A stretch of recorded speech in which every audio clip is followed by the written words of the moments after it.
CA biosécurité nekk cadre foofu ca parti Pastef dañuy tàmbaleeg yéen rek liggéey gi nga xamante ni boobaak léegi yéen a ngi koy bàyyi xel ci sunu taxawaay alors soxna Lalla dikkaat nañu ci bésu dimanche tey 30 novembre ngir amal jotaay yi nga xamante ni mooy Bonsoir Sénégal rek daal di jàngat ak décrypter li nga xamante ni moom mooy actualité réew mi ñu ngi lay nuyu di la dalal sur Sénégal 7. waaye yaa Moussa maa ngi lay fay di la jox sa wàccuwaay bu baax a baax di am toujours un réel plaisir di ñëwaat ci évolution actualité bi ak plateau Bonsoir Sénégal comme ni nga ko waxee toujours dañuy am mbégte rek di teew ci plateau bi di nuyu grand Abbas grand bi maa ngi lay nuyu di la ziar comme ni ko yaa Moussa waxee tey nag xam naa ni jëwriñ dinañu xaw a manqué tuuti ak grand Abdoulaye mais comme ni nga ko waxee rek parfois moom ñàkk jot mënta ñàkk ak indisponibilité mais aussi di xaaraale gan gi nga xamante ne aussi comme ni nga ko waxee PCA la ci gouvernement actuel bi moom it ñu ngi koy xaar bu ko defee ñu mën a faram-fàcce actualité bi mais du ñu wéet nag ndax suñu internautes yi nga xamante ne ñu ngi ci direct bi di ñu suivre ñu leen di ñaan ñu like partage comme niñ ko doon defee tous les dimanches yaa Moussa ñu mën a faram-fàcce actualité bi. macha allah faram-fàcce actualité bi daañu ci jublu ci kanam dalal suñu doyen sëñ Abbas ñu ngi lay nuyooti di am mbégte di la dalal sur Sénégal 7 ci jotaay waxtaan wi di bonsoir comme chaque dimanche rek au grand bonheur des internautes yi ñuy bàyyi xel. Bonsoir Ya Moussa, bonsoir le Sénégal, bonsoir l'Afrique, bonsoir le monde. Le monde de la diaspora sénégalaise ñu ngi leen di ziar di leen jox seen wàccuwaay di leen nuyu. di sant yàlla di julli ci Seydina Muhammad alayhi salaatu wa salaam. parce que saa su ne bu ñu amee kattan wér ak wér la gu ñu toogee si jotaay yi danoo war a sant yàlla bu baax a baax. ginnaaw gi nag ni nga koy faral di waxee saa su ne Sénégal benn bopp la kenn mënu koo xar ñaar. waaye jotaay yi dafay gën di wéy di gën a neex rek ñuy bàyyi xel bu baax a baax ñi nga xam ne caabi daf leen féeto gannaaw ñuy di leen ñaanal yàlla leen yàlla defal chifa boo xam ne dañ fa génn rawatina it ñi nga xamante ne seen yaram dafa xaw a sutante ba ñu tëdd ci lalu hôpital yi ñii tëdd ci kër yi ñii di ko sooxaale yàlla nañu yàlla defal wér ak wérle may ñu cër yu dëgër ba lépp loo xamante ni yittey askan bi la ñu mun di ko dox di ko wax di ci waslu àq tey nag di le 30 ni nga ko waxee novembre tey jii mooy weer bu mujj mooy bés bu mujj ci weeru novembre ñu wax fas yéene nag dugg ci weeru décembre te ku wax décembre nag xam ni day bëri rëb-rëb day bëri yëngu day bëri jotaay yoo xamante ni dañ koy amal kon nag ñuy tëjee année bu nga xamante ne mooy 2025 ci lu yàggul dara fanweeri fan ak benn moo ciy des ñu ñaan yàlla defal ñu jàmm defal ñu sutura ba 2026 lépp lu ñu naal sumb ko pour ñoŋal xar kanamu Sénégal suñu borom defal ñu ko mu ànd ak sutura ak wér ak wérle. macha allah merci beaucoup macha allah mais damay nuyu waa Corentas nag. allez-y. mais yow sax gis nga Corentas boobu muy nuyu man neewoon naa ko duñ jël coupe ba tey indiw fi coupe. nga ne ma. na wax jëluñu coupe. non man waxoon naa la ko Abbas xoolal je vous l'avais dit. waaw d'accord jëluñu coupe. mais maa ngi ziar waa Corentas yëpp di jox une mention particulière suma benn grand frère suma aîné muy le grand Pape Camara rawatina grand Jules Sarr moom mi nga xam ne mi ngi Diofior actuellement arrondissement donc ba di ko nuyu bu baax a baax yaa Moussa. macha allah di nuyu waat kilifa diine ci réew mi di nuyu kilifa aada yi di nuyu waa jàngu bi di bàyyi xel ñi caabi féete gannaaw rawatina ñi tëdd ci hôpital rawatina ñi nga xamante ni ñoo ne ci xat-xat alors soxna Lalla xam naa dañuy bëgg reculer tuuti ca bésu vendredi ndax am na xeexoo gu mag gi nga xamante ne moo xamoon ci assemblée nationale bi ngir ubbee ko waxtaan wi waaw yaa Moussa li nga wax am na solo ndaxte vendredi moo nekkoon question d'actualité au gouvernement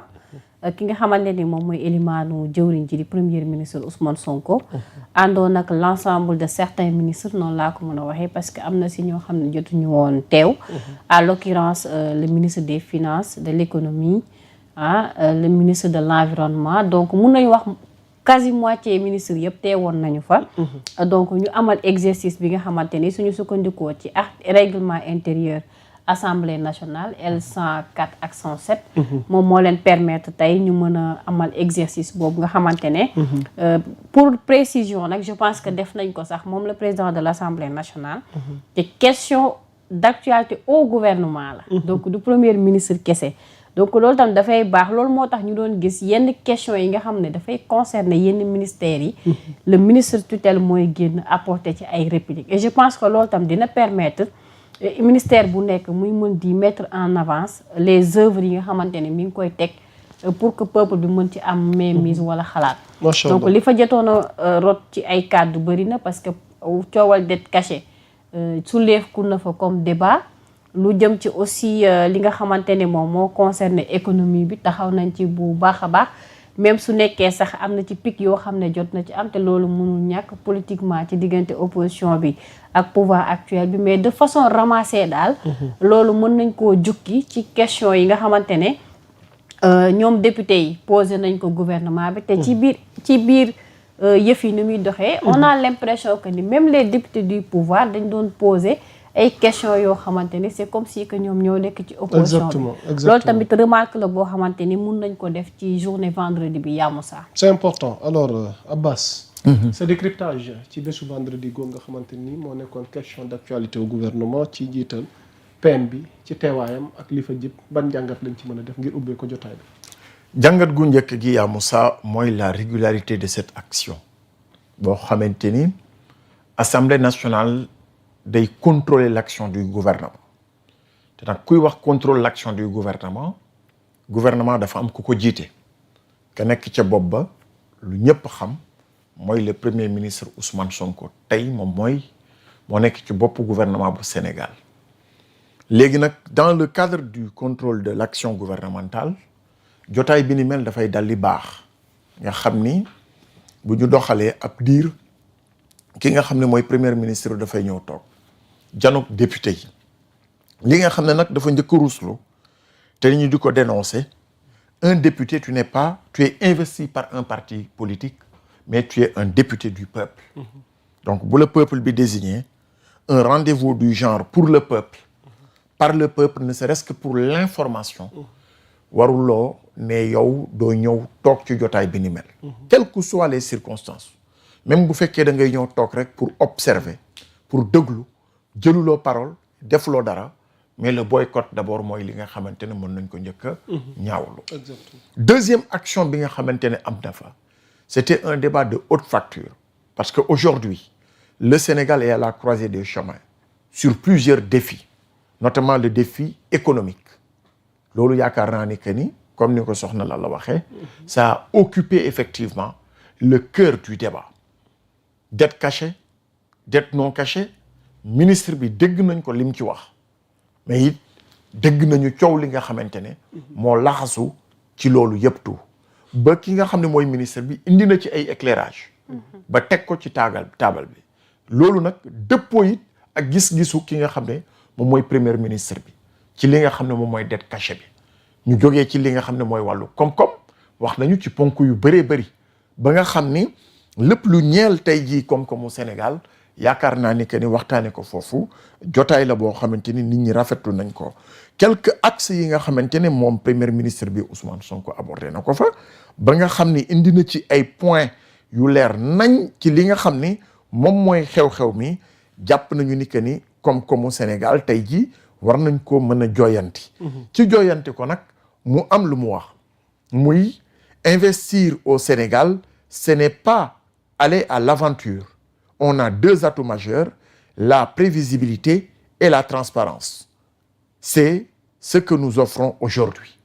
ku wax loolu nag yaa Moussa xam nga ni kenn bëgg na teg Sénégal ci raay bu waxee atout prévisibilité maanaam lu ñëwagul nan la ñuy fexe ba anticiper si ba teg su suñu tànk mais jafe-jafe bi ñu gën a am ci suñu wàllu doxalin koom-koom mooy transparence donc le point de la transparence c'est un point majeur boo xamante ni il faut que ñu relever ce défi économique la gestion des affaires publiques mooy la ñuy jooyantu li nga xamante ne tey jii ñoo fi doon gérer démb tey ñu ngi la ñuy topp ci ay jafe-jafe yi nga xamante ne am nañ ko te mu ñeel wàllu luubal et cetera loolu tamit moom àdduna si ba ni yéen mii nga xam ne yéen a toog tey bu leen jàpp ni que ni di ngeen ci mucc kon nag le défi de la transparence loolu doon na point bi nga xamante ne point bu am solo la waaye mu taxaw si ne Afrique c'est l'avenir ban ne na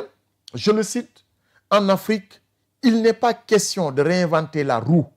il a été fait ailleurs et cela a produit des résultats. Si on le fait avec la même rigueur,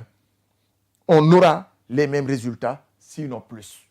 Donc lii yaa Moussa yaakaar naa nit que ni beneen défi majeur la bi nga xamante ne dafa ñeel pays africains yi muy ñu bañ a toogaat di xalaataat nan la ñuy def ba ñoŋal suñu koom-koom mais li gën a wóor mooy li nga xam ne moom la ñu am nan lañ koy gérer ressources yi nan lañ koy gérer ba nga xamante ni tout le processus de bu dee agriculture la ñu ni la des semis à notre assiette bay dundee nan la ñuy fexe ba mu mën a nekk une réalité parce que tey jii li ñu gis mooy Afrique dafay bay di dundal yeneen askan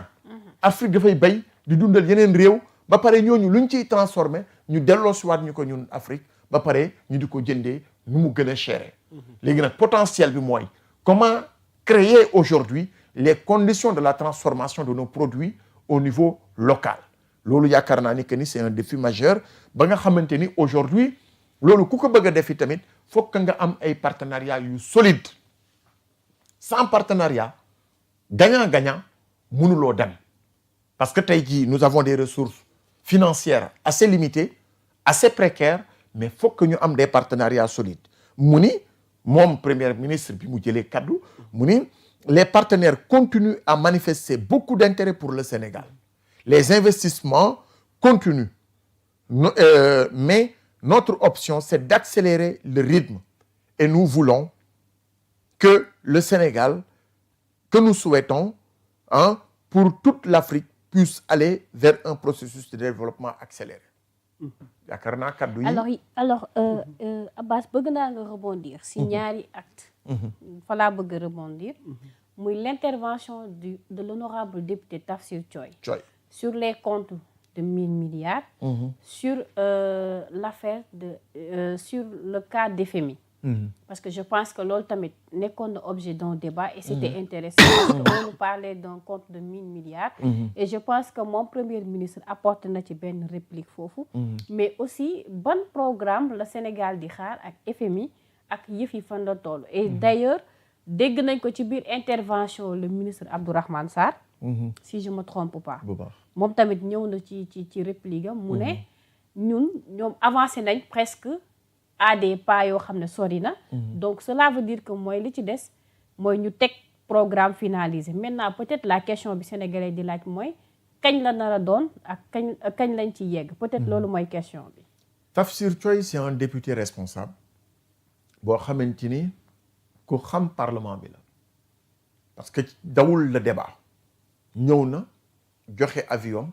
wax li mu gis ba pare interpeller sur des questions et des enjeux économiques donc c'est un député qu'il faut féliciter et encourager pour clairvoyance am maintenant mais foofu dogguma la am na lu ma la ci bëgg a dolli waaw le PM en question dans ses propos félicité na ko très bien mu ni je cite je n'agresse personne mais je ne suis pas non plus quelqu'un qui se laisse faire il y a des députés comme l'honorable Tafsir Thioye qui viennent ici pour donner des avis clairs basés sur de la connaissance et des chiffres à ces gens nous répondons de la manière la plus républicaine possible avec des éclaircissements et des chiffres donc ma bàyyi la nga et puis nee na dans la proposition bi Tafsir Thioye def il est en phase avec lui mooy li ma la wax rek quoi gis nga mais foofu nañ ci débat tuuti ce n'est pas question de proposition il y a dette cachée ou pas l'affaire concernant compte 1000 milliards existe na way existe wul selon toi Abbas tey lan moo ci sa njàngat parce que y a ndax version bi soppeekul ci diggante bi ci li Ousmane Sonko waxoon ak explication bi nga xamante ni joxe na ko keroog jàpp naa ni que ni li mu wax Tafsir Thioye mooy li ma ubbee rek Tafsir Thioye c'est quelqu'un boo xamante ni dafa am un vécu politique ci biir PDS moom dafa mbapat xam effectivement comment il faut interpeller une autorité qui a la dimension d'un premier ministre kilifa bu ñëwee da nga ko war a wekk da nga ko war a wormaal da nga ko war a teg ca place am quel que soit maintenant leur rapport maintenant le débat bi mu indi sur la question des 1000 milliards mi ngi ñeel un peu avant ñuy dugg ci li nga xamante ne moom mooy présidentiel bi Ousmane Sonko dafa taxawoon mu ne am na compte yoo xamante ni gis nañ fa 1000 milliards loolu la waxoon. léegi nag bi mu taxawee wax loolu la dëggal parce que pour man c'est dans le cadre de la continuité ci la dëggalee ni que ni y a des comptes yoo xamante ni gis nañ fa lu transité ci biir compte yi ci lu tolloog 1000 milliards am na yoo xamante ni 300 et quelques milliards la et cetera loolu li muy wone mooy aujourd'hui il y a des comptes yoo xamante ni dafa jar ñu mën a élucider effectivement la provenance de ces milliards là comment ces milliards ont été gérés ba cité na sax quelques dossiers yoo xamante ni tey jii c'est sur la table effectivement de l'OFNAC pour que ñu mën ñoo édifier yaakaar naa ni que ni moom li mu wax mooy tey jii dañu war a gën a mën a bàyyi xel ci dossiers yi nga xamante ni c'est des dossiers en instance te mu nekk yii ci wàllu yoon yii mi ngi ci table OFNAC yii mi ngi ci table président de la République yaakaar naa ni que ni moom wax na ni que ni amul benn dossier boo xamante ni tëdd na ci table ci loxoom ba nee na sax bu fekkente ne rakkam bu mu bokkal ndey ak baay la dossier épinglé ko dara mënu koo tere transmettre le dossier loolu nag mooy souci de transparence bi ñu doon wax léegi-léegi d'accord mooy nga gis ay anomalies dans le cadre de la gestion des affaires publiques nga parce que lan la sama jigéen la wala Yamoussa sama rakk la et cetera du ma transmettre dossier bi on en a vu des cas sont là yu nit mën a wax mais comme aujourd'hui moom il répond effectivement de ses actes de gestion en tant que Premier ministre son rôle est de transmettre maintenant les dossiers bañ na ba wax na ni que ni président de la République bu transmettre dossier moom mënu ci lu muy mu mettre en place un comité au niveau de la primature pour le suivi des dossiers te ki nekk ci comité boobu il est membre il est IGE wax na ko IGE moo nekk ci primature te moom mooy transmettre les dossiers moom mooy suivre dossier bi donc moom en tant que chef du gouvernement li mu mën c'est de transmettre et de faire le suivi maintenant def na ko lan la ñuy xaar maintenant ci organes yi nga xam ne teg nañ leen en place yu ci mel ne OFNAC yu ci mel ne justice et cetera c'est d'élucider la lanterne des Sénégalais su fekkee compte boobu am na te mu attirer attention wu premier ministre attirer attention wu certains Sénégalais mooy aujourd'hui ñi nga xam ne ñoo ko géré woon ñu wax ñu comment ces comptes ont été gérés par quels moyens les décaissements avaient été faits